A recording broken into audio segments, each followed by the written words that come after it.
Open the glove box. To remove the panel, push in on each of the tabs while lightly prying the top with a flathead screwdriver. Pinch the tabs on the filter housing and pull outwards to remove it.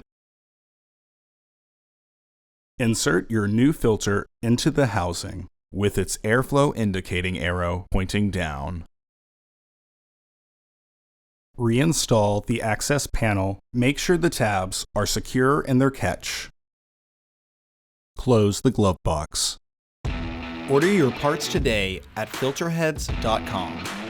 Also, please like our video and subscribe to our channel so you won't miss any new content.